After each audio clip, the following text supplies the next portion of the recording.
Hi, this is Jason from Horrific Nightmares, and welcome back to the Fangoria Movie Challenge.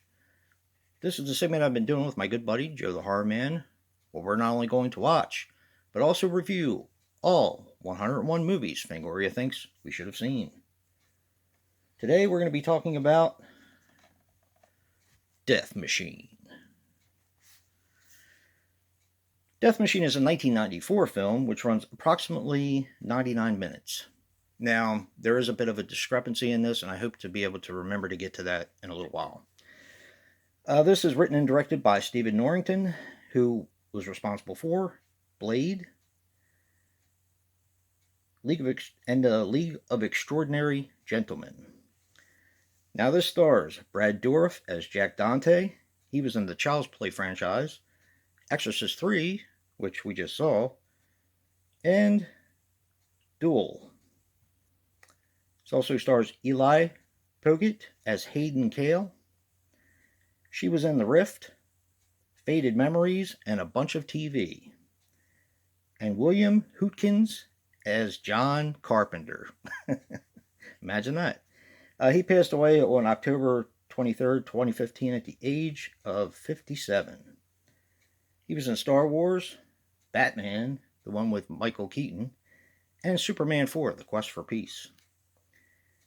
Now, the worldwide gross on this film was $3.1 million, and the film takes place in 2003.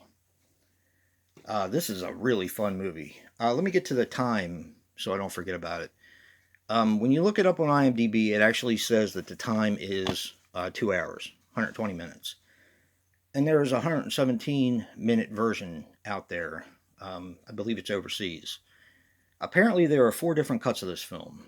But the one that we watched that's available here is the 99-minute cut.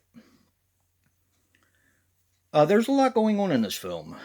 Basically, you have our lead character, Kale, who takes over a company, and she discovers that there was an illegal project going on, and she has to shut it down immediately.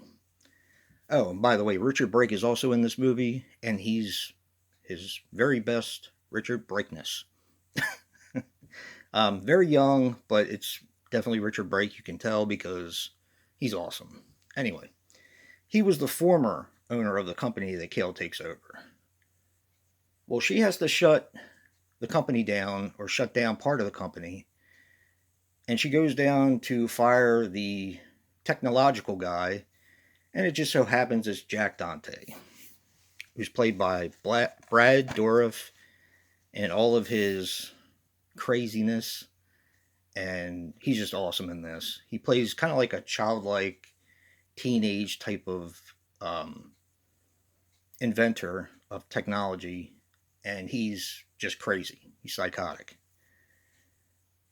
So she goes down to fire him, and unbeknownst to her, he built some additional projects called War Beast, and he sets them free, and that's what's chasing them throughout the rest of the film.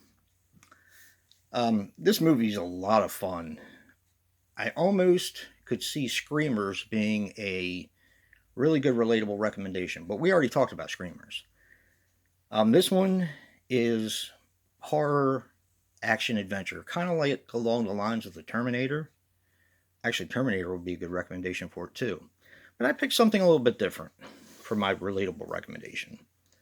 I went with a movie that everyone seems to hate, but I really like it. And to be honest, it's held up pretty well in my opinion. And that is Virus, with Jamie Lee Curtis and William Baldwin and Donald Sutherland. Very similar with the whole machine and technology and everything like that. It's there's so many things you could recommend for this, but I don't know. Virus seems to fit it pretty well. It's got that whole action adventure, but it still has the horror element and the sci-fi element as well. Definitely check out Death Machine. It is a fun movie. And check out Virus. I like it. I know a few other people like it, but people have a tendency to crap on anything these days. And don't forget to check out Joe's review and see what he picked as as a relatable recommendation. And if you like what you see in here, hit that like button and subscribe. And until next time, peace.